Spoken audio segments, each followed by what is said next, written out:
We do a meeting on Thursday nights at the Bottom Line. It's also a big book meeting.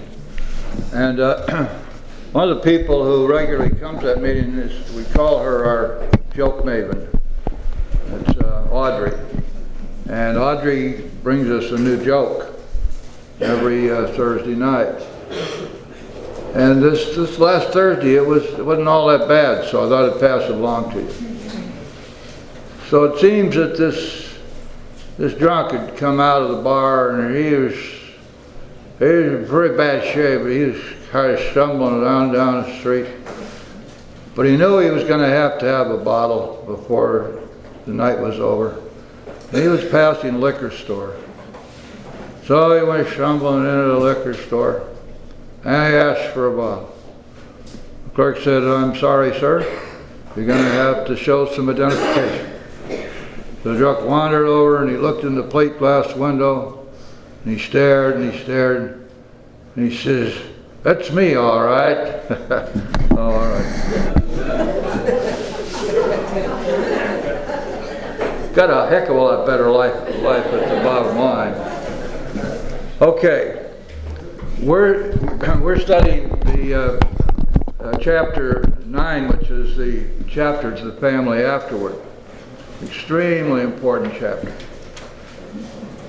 For one thing, it tells us an awful lot about ourselves, but it has great significance, especially in the beginnings of the fellowship. Just to show us where this came from, I want to refer you back, please, to the second chapter.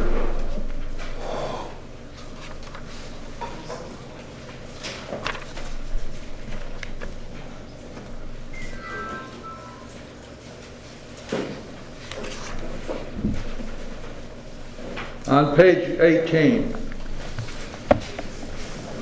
The reason we're going to look at this is because this paragraph at the top of page 18 spells out what was happening in the fellowship in 1939 when this book was written, 1939, early 1940. In those days, the family was a very important part of recovery. And there was a recognition that the recovery of the alcoholic was intimately connected with his or her family, and that the family needed to have the same kind of opportunity to find a spiritual basis for life as the alcoholic. Let's read what this says. Top of page 18, an illness of this sort, and we have come to believe it an illness, involves those about us in a way no other human sickness can. And by the way, remember that in 1939, nobody recognized alcoholism as a disease, except Dr. Silkworth and perhaps a few of his converts. It wasn't until 1947 that the American Medical Association finally decided that alcoholism is in fact an illness. So when this was written, it was still, in effect, heresy, medical heresy. That's why Dr. Silkworth ought to have had the Nobel Prize for Medicine in 1940, because he had the courage to stand up and say what was really wrong with us. And it took another 7 years before he was vindicated. He faced all kinds of professional difficulties as a result of his taking that stand. And remember that his opinion was printed in this book. Of course, now it's been all over the world in 30 different editions in different languages in 170 different countries. And his opinion has been translated into all those languages, and now it's an accepted protocol anywhere, everywhere, that you and I have a disease, an identifiable disease syndrome. But going on, that we have this illness, and it involves those about us in a way no other human sickness can. If a person has cancer, all are sorry for him and no one is angry or hurt, but not so with the alcoholic illness, for with it there goes annihilation of all the things worthwhile in life. It engulfs all whose lives touch the sufferers. It brings misunderstanding, fierce resentment, financial insecurity, disgusted friends and employers, warped lives of blameless children and wives and parents. Anyone can increase the list. We hope this volume will inform and comfort those who are or who may be affected. There are many. Now, if you go back to page 125, please, you see that the background of this chapter to the family is rooted in what they had come to recognize in the early days of the fellowship. Not only did they recognize these things to be true, but they did something about it.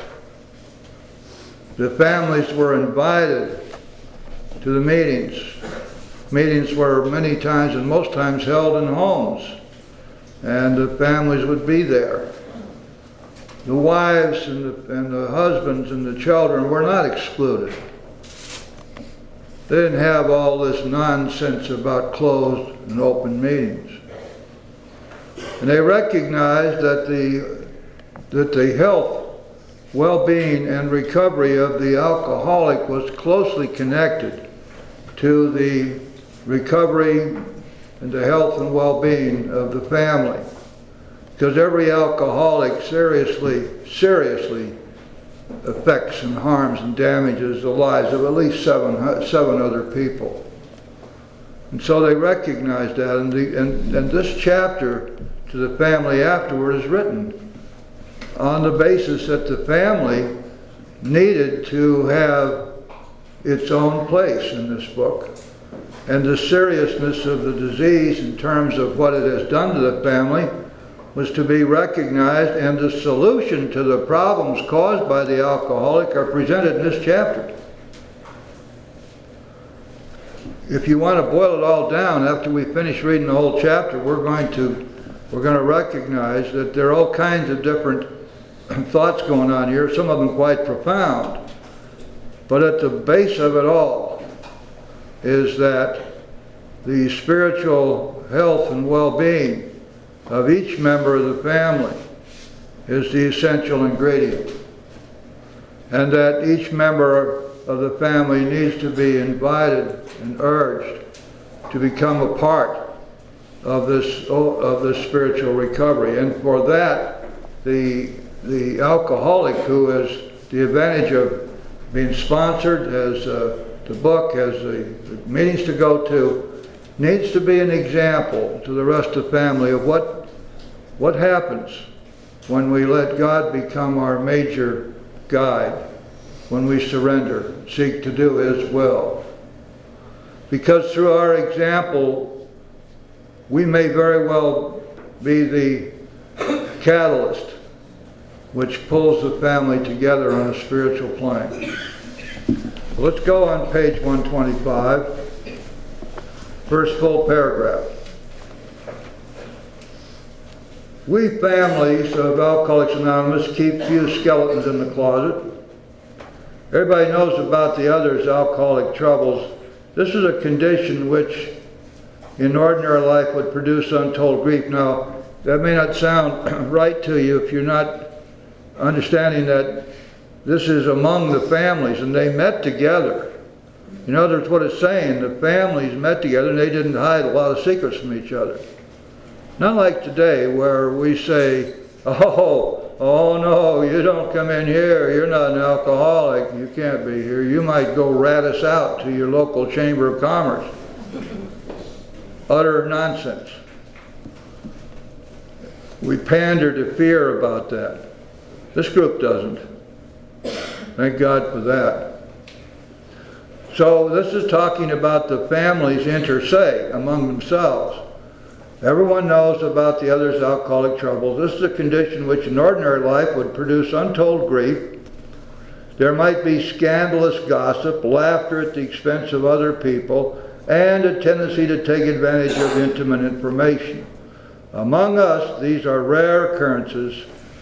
We do talk about each other a great deal, but we almost invariably temper such talk by a spirit of love and tolerance. Well, I have no doubt that that was very true in 1939. However, it isn't necessarily true now, and that's a shame, isn't it? Remember when we were on page 84, 10th step, love and tolerance of others is our code.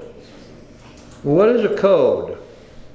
This is something, oh golly gee whiz, it'd be kind of nice if we sort of did. No. It's a rule. It is an absolute rule. Love and tolerance of others are code. How come? Why do we have to become sort of namby-pambies and walk around and let people just scrape their feet off on us like an old floor mat? We don't do that either. We don't do that. But what we do, if we're following spiritual path, is that we act toward others with love. Because this is not a question of love in your heart, an undisclosed bunch of electrons chasing each other around inside your head. Love here means loving action. Tolerance doesn't mean that I have an attitude of tolerance. It means I act with tolerance. Now, there are some things that we are not going to tolerate. We don't need to. We will not tolerate. If somebody is harming us, for example, we say, stop right there. No, no, no, we'll have none of this. And there's a very good reason for that, aside from the fact that nobody wants to get hurt. But when somebody is hurting us, it blocks us off from God. Because we get angry, we get fearful, we get shut off from the sunlight of the Spirit. That's the last thing we can tolerate. The only hope we have of survival is to keep God between us and the booze. And everything that happens to us that will interfere with our relationship with God will jerk us out of God's pocket, pull us out of His arms. It's dangerous to us because we don't have any defense against alcohol. That's what powerlessness means. Without God in our lives, if our brain says drink, we say, yes, sir. Right now, sir. I'll drink right now. It doesn't matter where we are, what's going on, or how bad we've been hurt the last time. We'll do it anyway because we cannot help ourselves. We're powerless.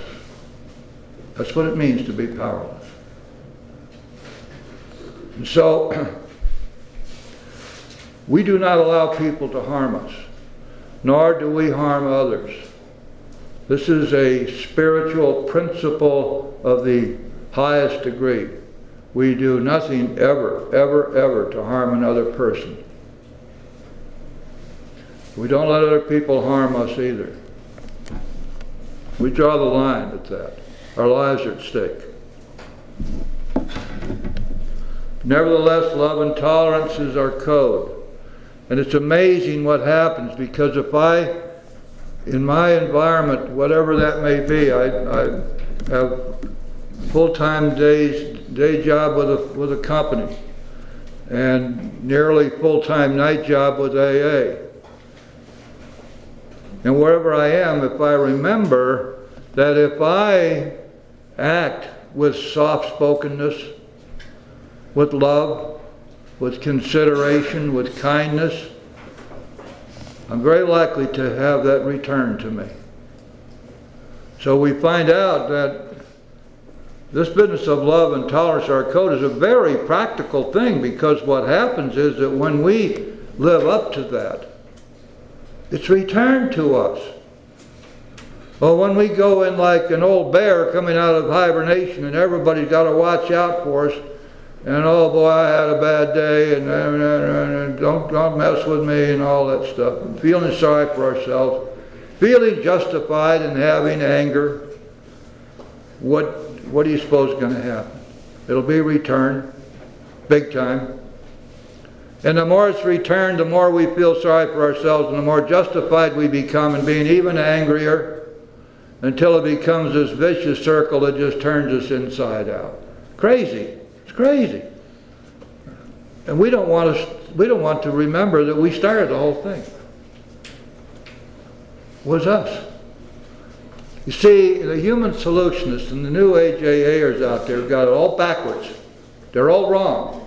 They have it backwards. They think that we should be taught that the problem that we have is the fault of our families, or the fault of an accident of birth, or because others in our lives have done us dirt, or because we had this or that happen.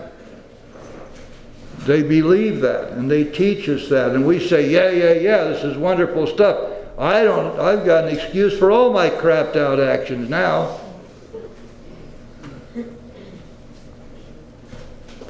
Truth is that we are the authors of our own misery. God didn't do it. Our problem is selfishness and self-centeredness. Alcoholics are the most selfish, self-centered people in the whole damn world. That was the way we learned to exist. That was the way we cope with life. And so we have to learn to stay out of self. Our problems we think are of our own making, the big book says. Not some of our problems, not a little bit of our problems, but our problems, all of them, are of our own making. That they arise out of ourselves. That we are extreme examples of self-will run riot, though we usually don't think so. And above everything else, we have to be rid of this selfishness. We have to, it says, or it'll kill us. Well, why is that? That's a pretty strong statement, isn't it? We have to be rid of this selfishness that'll kill us. It's easy to understand if we go back to basics. We are powerless over alcohol. We can't stop drinking on our own, but if we don't stop drinking, we're going to die. The only way that we're going to stop drinking is put God between us and the booze. Simple, isn't it? Anything that blocks us from God is going to block us from recovery, and what blocks us from recovery leads to our death, because alcoholism is a deadly, incurable, progressive illness, period. And so if I am filled with self, there's no room for God in my head, in my soul, in my spirit. I'm blocked from the sunlight of the Spirit by my own selfishness and self-centeredness. That's why we must be free of this selfishness or it'll kill us. And we can't do this ourselves. We don't have the power to be free of self. But God does, and we have to find Him and surrender to Him, and God will remove this selfishness from us. Daily. This is not something that happens all at once and it's ever forever. No way. We have to surrender every single day. When people say, I took back my will, they don't know what the hell they're talking about. They just didn't give it today. See the difference? Every day is a day when I have to carry a vision of God's will for me into all my activities. As I go through each day, I say, God, thy will, not mine, be done. What do you want me to do next, God? What is my next step to be, God? We consciously surrender as we go through each day. And as we meditate, we surrender. And every time we find somebody to help and we get out of self by getting into service and helping someone else, we get out of ourselves by doing that. These are the things that we must do every day. You think I'm wrong? Just try it for a while. You'll find untreated alcoholism is an absolutely terrible place to have to live. And it leads to deadly consequences for us. I don't mean to throw gloom and doom at you. As a matter of fact, just the opposite. We have a solution. We have a way out. And it always works, but we have to do the work. And so here we find with the family, another principle we observe carefully is that we do not relate intimate experience with another person unless we are sure he would approve. This is task number one. Absolute secrecy and privacy and confidentiality. Otherwise, how can we ever get down to the rock bottom? How can we ever expect anybody to do what the big book requires of us? That we explore every dark cranny of the past. every dark cranny. Because we have to. We got to get it out. We have to articulate these things. This is not something which is just made up for the purpose of the big book. This is a principle of spiritual growth and development that goes all the way back as far as we can trace the religions and religious societies and ecclesiastical thinking and philosophical thinking. There is something absolutely incredible about those times when we face another human being honestly recounting every dark cranny of the past, every twist of character. But this is only going to happen if we have the utmost confidence that what we are revealing goes no further under any circumstances. And that's the sine qua non. That's the bottom line. And if you're not prepared for that, then tell the person who asked you to sponsor them that you can't do it. Because you're not prepared to keep absolutely inviolate all the things that you learn about them. And never reveal any of them without their permission. We find it better when possible to stick to our own stories. A man may criticize or laugh at himself and it will affect others favorably. But criticism or ridicule coming from another often produces the contrary effect.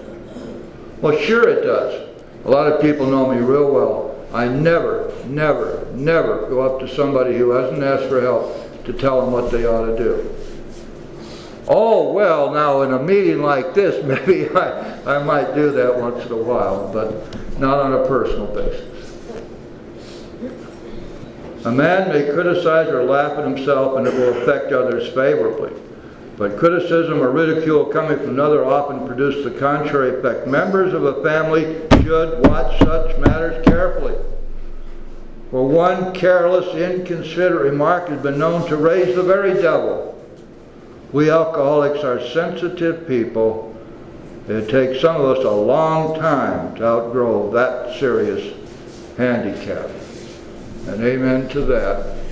And you know, families have this a dynamic going that doesn't exist outside the family. There's almost always a hypersensitivity to each other. There's a long history usually. And a lot of stuff, a lot of water has gone under the bridge. And it's extremely important in the family to take cognizance of this of behavior that is going to be kind and loving, soft-spoken. That's the kind of behavior that really works. Many alcoholics are enthusiasts. They run to extremes.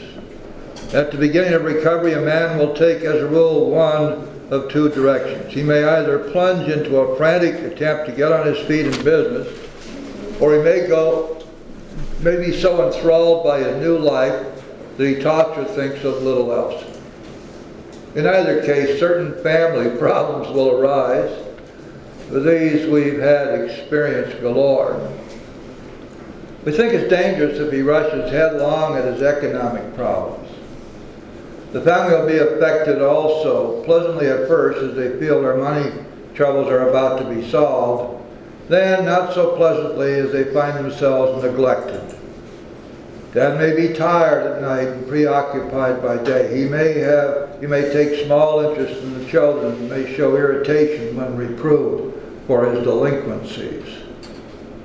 Well, who the heck wouldn't? Have you ever been reproved for your delinquencies? Stop and think what that means. If you haven't had the experience of having someone close to you pull out a little notebook with every sin you've ever committed for the last 12 years and give you a total catechism of those sins at the drop of a hat, you don't know what being reproved for delinquencies really means. And if you think I speak from experience, you're right. Okay.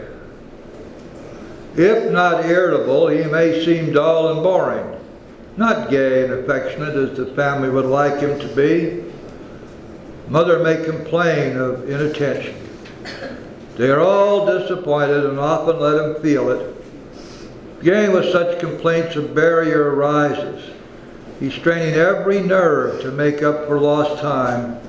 He's striving to recover fortune and reputation, and feels he is doing very well. In other words, he's saying to himself, what's the matter with you people? Why are you praising me? Why are you telling me how wonderfully I'm doing? Why aren't you happy that we're getting that 4-bedroom house back, and the cars that were repossessed, I've replaced those, and I paid off the bill down at the liquor store and down at the bar, or whatever else. The IRS has stopped knocking on our door. Why aren't you happy about that? Well, all that's good enough. The problem is that everybody in the family is being totally neglected, and they feel it. And there's something here that we alcoholics have to understand. The family is very likely to feel they put up with a ton of crap from us, that they stood by us, that they have been wonderful in their own way, and they have. For a lot of us, it meant the difference between life and death. The fact that we continue to have their support no matter what kind of rotten creeps we turned out to be. But they hung with us. And they feel, probably justifiably, that they deserve some credit for that. They deserve some attention. They deserve our undivided attention. Can you imagine let's think back to when this thing got started. Because there's a moment in history where everything turned on the decision of one woman. You remember what that is? When Bill Wilson came out of the hospital for the last time, and he was sober, and he had had the inspiration, and his friend Ebby had said, Bill, faith without works is dead. And Bill knew that he was going to have to work and self-sacrifice for other alcoholics, or he wasn't going to make it. So he went home to his wife, Lois, and he said, Lois, I'll tell you what, dear, I'm going to have to go out and see if I can get some other drunks sober. Can you imagine the horror that this mother struck into her breast at that moment? He said, I'm going to have to do that in order for me to stay sober. Will you support me? What if she had said, well, I don't think so. I've been putting up with your nonsense for 25 years. You're not going to wiggle out of here without permission from me, and you sure as hell aren't bringing any old musty drunks home here. And you can start right now by carrying out the garbage. But she didn't say that. She said, yes, Bill, I will. And she did, for the rest of his life. And on that slender thread hung our fate. Had it not been so, what happened right then, there'd be no AA. If she hadn't hung in there for the next 6 months when Bill didn't get anybody sober, but he was out there just trying all the time. He was bringing them home. One of them burned a mattress up. Another one, they had to call the cops because he got violent. Another one tried to commit suicide. And they were sponging off of Lois and Bill. And Lois and Bill didn't have any money. She put up with it. Finally, Bill went to Akron, met Dr. Bob, and he was a very wise man in those days. He stayed in Akron for a while. He figured he'd pretty much worn out his wife, so he stuck around Akron for the summer, 4 or 5 months, and he and Bob got AA group number 1 started in Akron. When Bill came back to New York, he knew then that it worked. But we can see just how dicey this whole thing was in the beginning. So the family is very likely to feel they're being shortchanged here and not appreciate it, and they have expected a whole lot more in the way of appreciation and praise than they're getting. Going on page 126, sometimes mother and children don't think so. Oh, he thinks he's doing well. Sometimes mother and children don't think so. Having been neglected and misused in the past, They think Father owes them more than they're getting. They want to make a fuss over them. They expect him to give them the nice times they used to have before he drank so much, to show his contrition for what they have suffered. But Dad doesn't give freely of himself. Resentment grows. He becomes still less communicative. Sometimes he explodes over a trifle. The family is mystified. They criticize, pointing out how he is falling down on his spiritual program. This sort of thing can be avoided. Both Father and the family are mistaken, though each side may have some justification. It is of little use to argue and only makes the impasse worse. This business of arguing, wow, is that ever destructive? You know, a lot of this stuff is hangover from the past. We've gotten into the habit of big arguments, big disputes, everybody feeling justified in their position. And sometimes it takes a while for those habits to go away. So we all have to have a lot of patience with each other, especially we're in a close family relationship. The family must realize that Dad, though marvelously improved, is still convalescing. They should be thankful he's sober and able to be of this world once more. Let them praise his progress. Let them remember that his drinking wrought all kinds of damage that may take long to repair. If they sense these things, they will not take so seriously his periods of crankiness, depression, or apathy, which will disappear when there is tolerance, love, and spiritual understanding. That sounds like some kind of a bloody sermon you'd hear on Sunday, but you know it's the truth. Not only do people in our milieu, our surroundings, our families and so forth, respond to the way we act, but we will respond to the way they treat us. And it's pretty automatic, you know, we don't have to think about it, it's just the way it is. It's really important for the family to realize that the alcoholic is recovering from an extraordinarily serious illness. And that for some, this is a pretty long, drawn-out process. Not for everybody. Some get it a lot quicker than others.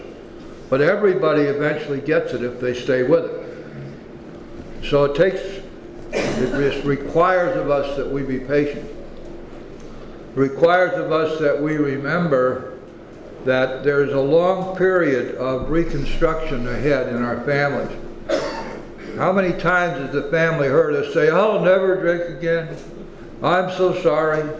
I've quit for good. Please forgive me." And at the moment that we said that, we probably meant it. Only in a few days or a few weeks, we're back at it again. After this is repeated over and over again, the family finally gets to a point where they're pretty suspicious. They pretty much begin to lose most of the hope they have that we'll ever actually get well. And, you know, even though we're in recovery and we're working our steps and we're showing great improvement, you better believe they're waiting for the other shoe to fall. It's just natural. It's the way it is. And so it's going to take a long time. And when we think in terms of our night step amends, guys, we have to remember that our amends to family may take the rest of our lives. It's not proper for us to sit them down and make them relive the horrors of the past, parade the horribles. What we have to remember is that making amends to our family is a process of our staying sober, growing spiritually, and being the good father, wife, mother, husband, child that we can be. And gradually, they'll come to trust us again. They'll get over the horrible feeling that this is just another one of those times between bouts of drinking, they'll come to realize that we really are doing something positive and it's working. Now, one of the things that really helps is if your family comes to meetings, they're going to see that people can stay sober, do stay sober for long periods of time, for a lifetime. And that you are no different from everybody else in that room. You have exactly the same program, exactly the same chance for a lifetime of recovery as everybody else, if you're willing to accept the program and accept a spiritual way of life. Because that's the truth. If somebody comes here and I can point out 15 or 20 people in this room right now with more than 10 years of solid sobriety, some with more than 20, some with more than 30. This is not some kind of a will-o'-the-wisp thing that's just floating around the edges of society. This is solid stuff. And we do have long-term sobriety, and the family members have that right at their fingertips. They too can have it if they wish. A good part of that is going to be attributable to the way the family deals with it. They criticize, pointing out how he's falling down on his spiritual program. The sort of thing can be avoided. Both father and family are mistaken.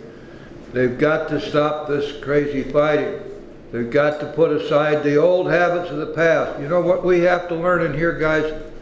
What we have to learn in here was what the hell did not work. And we got to stop doing what didn't work. And then we start doing what will work. And as soon as we start doing what will work, our whole life changes.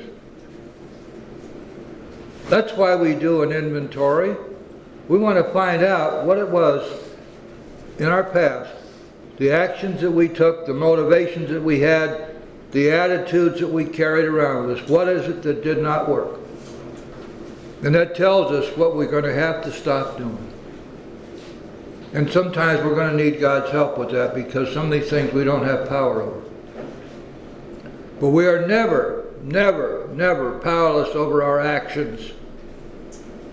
We've been powerless over our thinking, but never our actions. And one of the hardest things for us to have to come to terms with is when we're in recovery, is that we made decisions based on self and took action upon those decisions in spite of the fact that we knew they were wrong. That has to stop. And one of the most beautiful things that we learn here, and people like to argue about this, but there's no point in it because it's the truth. Thought follows action. When we take right action, we get right thinking. Everything in these 12 steps has to do with the actions that we take. Not one bit of it has anything to do with sitting around waiting for our minds to change. It has everything to do with the action that we take. Remember when we hear the promises being read, remember that last couple lines? They will always materialize if we work for them. There isn't anything in the 12 steps or in this big book that points in any direction other than the actions that we take and the work that we do. But if we're willing to do that, it never fails. It never fails. It always works. There's not a single person in this room who ever has to take another drink or drug as long as they live. If you don't want to. If you're willing to do the work, you have a lifetime of sobriety starting tonight. No doubt about it. That's the truth. You got to put aside all of these people who insist that the way to stay sober is just don't drink and go to meetings. And if you don't keep it green, you'll drink again. And if you can't remember your last drunk, you will drink again. Balderdash. It's absolutely nothing to do with sobriety. Big Book never tells us to stop drinking. It knows we can't stop drinking. That's the whole point. That's why we're here. If you can stop drinking, you don't need us. Go with God. God bless you. We are happy you came and had a taste of what we're doing. You don't need us if you can stop drinking. We'd love to have you stay. You might even find a higher power here in the spiritual way of life, which would change your life otherwise, but you don't need us to stop drinking. That's the truth of it. They should be thankful he's sober and able to be of this world once more. Let them praise his progress. Let them remember that his drinking wrought all kinds of damage and may take long to repair. If they sense these things, they will not take so seriously as periods of crankiness, depression, or apathy, which will disappear when there is tolerance, love, and spiritual understanding. That's the rule. And you can see how this chapter is directed to the family, saying, look here, guys, we're not in any way denigrating what you've been through, and you deserve our love and our respect too. But here's what we have to do for these people in our family who are recovering. They have been in a terrible place. Remember the drunk died, went to heaven. St. Peter, he did tell, you've got to let me in, Pete. I have already been to hell. The head of the house ought to remember that he's mainly to blame for what befell his home. That's the truth, and we do accept that. He can scarcely square the account in his lifetime. We understand that too. But he must see the danger of over-concentration on financial success. Now here's one of the prime rules in the Big Book. Although financial recovery is on the way for many of us, we found we could not place money first. For us, material well-being always followed spiritual progress. It never preceded. Now this echoes something we found back on page 62. Please turn back to 62 now.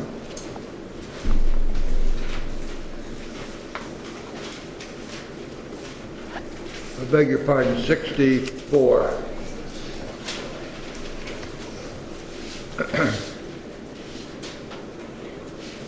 About 7 lines up from the bottom of the page. Page 64. When the spiritual malady is overcome, we straighten out mentally and physically. And you can put the word then in there. When the spiritual malady is overcome, then we straighten out mentally and physically. And unfortunately, so many of the human solutionists out there who inhabit some of our finer institutions of sobriety would have us believe that spirituality is not going to come to us until we straighten out mentally and physically. And their whole emphasis is to get us healthy physically and get us healthy mentally, and then we'll be able to accept a spiritual way of life. Absolutely nuts. It's absolutely backwards. Because what's wrong with us is we are spiritually bankrupt. And this Big Book teaches us quite clearly that the solution to all of our problems is a spiritual one. Period. If you're in the tender mercies of some of these guys out there and gals, and you're not recovering physically and mentally as fast as they think you ought to, they're going to load you up with pills. Here, take this whole cocktail, you'll feel better. Oh, is this stuff addictive? No, this is not addictive. Having been zombieized totally, you begin to wonder who the hell you are, where you are, and if life is worth living. The idea being that you got to be well in their eyes before anything else can happen. Well, there's so many tragedies arising from that right now, I hate to tell you. They're all over the place. Well, you guys know, you see them every day yourself.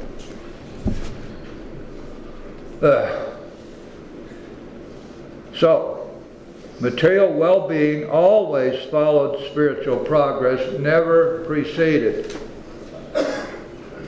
Now, for my own personal selfish aims, I've got some partners who I hope now have achieved spiritual well-being, because financial well-being is right around the corner. And I hate to think they were dragging me back. So we're going to have to sit down and have a little talk about this one.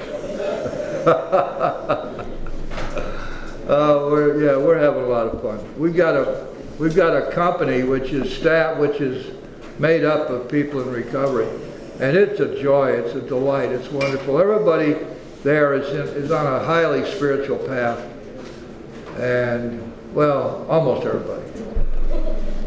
And what's happening is it's just an absolute joy and a delight just to come to the office. People are treated with courtesy and respect and with love. I walk into my office and my partner will look up and say, "Has anybody told you they love you yet today?" And I'll say, "No." And he'll say, "Well, good, go in and see Marilyn, she'll tell you."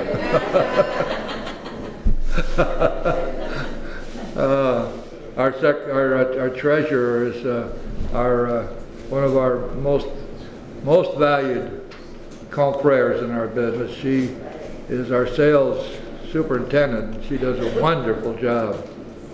She's really good. She works just as hard down at the business as she does here around our room, around our group, to keep everything straight here. Terrific lady. Okay, and these are this is part of the fallout and the wonders of having a program and being surrounded by people in recovery who are actually on a spiritual path. I can trust every single person I work with. Everybody, I trust them. Can you say that? Okay, going on page 127. Since the home has suffered more than anything else, it is well that a man exert himself there. He is not likely to get far in any direction if he fails to show unselfishness and love under his own roof. Amen to that. We know there are difficult wives and families, but so what? Oh, I'm sorry. But the man who is getting over alcoholism must remember he did much to make them so. Remember SLCK? We talked about this before. SLCK, S-L-C-K. You can fill in the I if you want. SLCK. Soft-spoken, loving, considerate, and kind. Soft-spoken, loving, considerate, and kind. It's magic. It's almost juju. It's almost something from the islands, because it works so well. If you are in a family relationship or in a business relationship or at school or around these rooms, and you have a consistent way of behaving which is soft-spoken, loving, considerate, and kind, wow, you will have such wonderful reactions from the other people in your environment that you can't believe it. You're going to come home tonight and the husband or wife is going to complain and have a whole list of your sins, and the kids are going to kick you in the shins, and the dog's going to bite you. And you don't want to go home. You walk in soft-spoken, loving, considerate, and kind, and the whole scene changes. It's all up to us. See, we're the victims of this horrible disease. This is a disease which is the disease of good intentions. Think about it. My intentions were good. I didn't mean to do that. So what? You did it. You did it. And the thing that always really hurt us, you know, I guess the worst aspect of selfishness is self-pity. There's nothing worse. Because you remember in self-pity, what it's doing is not only is it tearing us apart, but it ruins all our relationships with everybody. Who the hell wants to sit around and listen to somebody bitch, moan, groan, and complain all the time?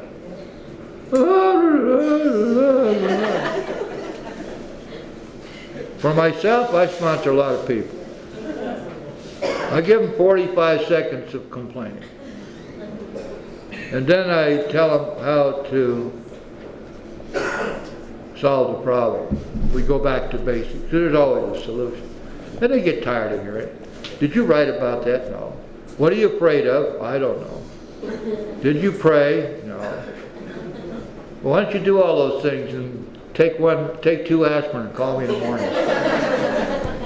I'm tired of this. I don't want to talk to you anymore. All you're doing is whining and complaining. How about a little bit of a remedy here? You got the spiritual remedy for all this stuff. Why don't you use it?